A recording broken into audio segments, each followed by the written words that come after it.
दोस्तों, आपने कभी सोचा है हजारों वर्ष पहले कुरुक्षेत्र के मैदान में दिया गया ज्ञान आज मोबाइल, इंटरनेट, एआई और भागदौड़ भरी जिंदगी में भी क्यों जीवित है? क्यों आज भी एक परेशान युवक, एक तनावग्रस्त व्यापारी, एक असफल विद्यार्थी, एक टूटता हुआ परिवार और एक अकेला इंसान गीता में अपने प्रश्नों का उत्तर ढूंढ लेता है? क्योंकि गीता केवल एक धर्म ग्रंथ नहीं, ये जीवन जीने की कला है। कुरुक्षेत्र केवल युद्ध भूमि नहीं था।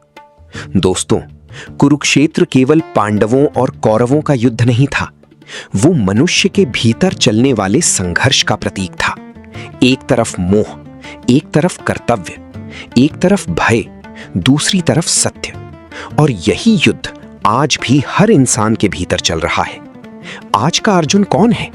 वो छात्र जो करियर को लेकर भ्रमित है, वो कर्मचारी जो नौकरी में तनाव से टूट रहा है, वो पिता जो परिवार की जिम्मेदारियों से दबा है, वो युवा जो सोशल मीडिया की तुलना में स्वयं को छोटा समझने लगा है।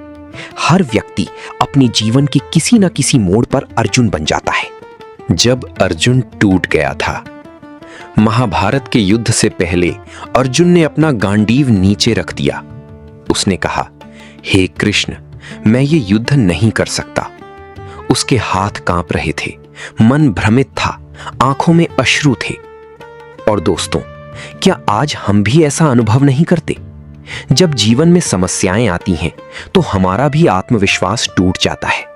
कभी रिश्तों के कारण, कभी पैसे के कारण, कभी असफलता के कारण। तभी भगवान श्री कृष्ण ने गीता का उपदेश दिया। भगवान ने अर्जुन से कहा, तुम्हारा दुख परिस्थिति से नहीं, तुम्हारी सोच से पैदा हुआ है। और यही कारण है कि गीता आज भी प्रासंगिक है, क्योंकि इंसान बदल गया, समय बदल गया, लेकिन मनुष्य का मन नहीं बदला। गीता आज भी तनाव का समाधान देती है। आज दुनिया में सबसे बड़ी बीमारी क्या है? तनाव, एंजाइटी, डिप्रेशन। लोगों के पास पैसा है, सुविधाएं हैं, लेकिन शांति नहीं है। भगवान श्री कृष्ण कहते हैं, जो व्यक्ति परिणाम की चिंता छोड़कर कर्म करता है वही शांत रहता है। निष्काम कर्म, कर्मण्येवाधिकारस्ते मा फलेषु कदाचन, कर्मण्येवाधिकारस्ते मा फलेषु कदाचन, कर्मण्येवाधिकारस्ते मा फलेषु कदाचन। दोस्तों, आज इंसान काम कम करता है, चिंता ज्यादा करता है। बच्चा पढ़ाई से ज्यादा रिजल्ट से डरता है, व्यापारी व्यापार से ज्यादा नुकसान से डरता है। लेकिन गीता सिखाती है, कर्म करो, फल भगवान पर छोड़ दो। गीता हमें आत्मविश्वास देती है। आज का युवा सबसे ज्यादा किससे डरता है? लोग क्या कहेंगे? सोशल मीडिया ने तुलना की आग बढ़ा दी है। किसी के पास बड़ी गाड़ी, किसी के पास बड़ा घर, किसी के पास लाखों फॉलोअर्स, और इंसान स्वयं को छोटा समझने लगता है। लेकिन श्री कृष्ण कहते हैं, तुम आत्मा हो, तुम्हारा मूल्य बाहरी चीजों से नहीं होता। दोस्तों, गीता हमें याद दिलाती है कि हमारी पहचान कपड़ों, पैसे या प्रसिद्धि से नहीं, हमारे चरित्र और कर्म से होती है। गीता रिश्तों को समझाती है। आज परिवार टूट रहे हैं, अहंकार बढ़ रहा है, संवाद कम हो रहा है, हर व्यक्ति केवल अपनी बात मनवाना चाहता है। लेकिन गीता कहती है, जहां अहंकार समाप्त होता है वहीं प्रेम शुरू होता है। भगवान श्री कृष्ण ने कभी स्वयं को राजा नहीं कहा, उन्होंने सारथी बनना स्वीकार किया। सोचिए दोस्तों, जो भगवान पूरी सृष्टि चला रहे हैं वे भी सेवा का मार्ग चुनते हैं, तो हम क्यों अहंकार करें? गीता मृत्यु का भय दूर करती है। मनुष्य का सबसे बड़ा डर क्या है? मृत्यु। लेकिन गीता कहती है, आत्मा कभी नहीं मरती। आत्मा का सनातन स्वरूप न जायते म्रियते वा कदाचिन, न जायते म्रियते वा कदाचिन, न जायते म्रियते वा कदाचिन।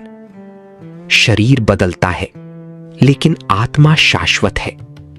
जैसे इंसान पुराने वस्त्र छोड़कर नए वस्त्र धारण करता है, वैसे ही आत्मा नया शरीर धारण करती है। ये ज्ञान मनुष्य के भीतर से भय को समाप्त कर देता है। गीता सफलता का सही अर्थ बताती है। आज दुनिया सफलता को पैसे से मापती है, लेकिन दोस्तों, यदि करोड़ों कमाने वाला व्यक्ति भीतर से दुखी है, तो क्या वो सफल है? गीता कहती है, जिसने अपने मन को जीत लिया वही सबसे बड़ा विजेता है। आज इंसान पूरी दुनिया जीतना चाहता है, लेकिन अपने क्रोध, लालच और अहंकार पर विजय नहीं पा रहा। गीता नेतृत्व सिखाती है। आज बड़ी बड़ी कंपनियों में भी गीता पढ़ाई जा रही है। क्यों? क्योंकि गीता लीडरशिप सिखाती है। भगवान श्री कृष्ण ने युद्ध स्वयं नहीं लड़ा, उन्होंने मार्गदर्शन दिया। सच्चा नेता वही है जो लोगों को प्रेरित करे, उनका भय दूर करे और सही दिशा दिखाए। गीता आध्यात्म और विज्ञान को जोड़ती है। कुछ लोग सोचते हैं कि धर्म केवल पूजा पाठ है, लेकिन गीता मनोविज्ञान भी है, दर्शन भी है, जीवन प्रबंधन भी है। आज माइंडफुलनेस और मेडिटेशन की बातें पूरी दुनिया कर रही है, लेकिन हजारों वर्ष पहले गीता मन को स्थिर करने की शिक्षा दे चुकी थी। आज सबसे बड़ी समस्या दिशा का अभाव। आज जानकारी बहुत है, लेकिन ज्ञान कम है। मोबाइल में हजारों वीडियोस हैं, लेकिन मन में स्थिरता नहीं। इसीलिए गीता आज पहले से भी ज्यादा जरूरी हो गई है, क्योंकि गीता केवल जानकारी नहीं देती, वो भीतर प्रकाश जगाती है। जब अर्जुन ने गीता सुन ली तो उसका भय समाप्त हो गया। उसने कहा, हे कृष्ण, अब मेरा मोह नष्ट हो गया है। दोस्तों, जीवन की समस्याएं हमेशा रहेंगी, लेकिन गीता हमें उन समस्याओं से लड़ने की शक्ति देती है।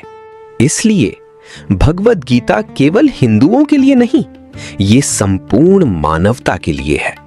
जब मन टूटे, गीता पढ़ो। जब भ्रम हो, गीता पढ़ो। जब अहंकार बढ़े, गीता पढ़ो। जब भय सताए, गीता पढ़ो। और जब जीवन का अर्थ समझना हो, तब भी गीता पढ़ो। आइए अंत में भगवान श्री कृष्ण का स्मरण करें। बोलिए, श्री कृष्ण भगवान की जय।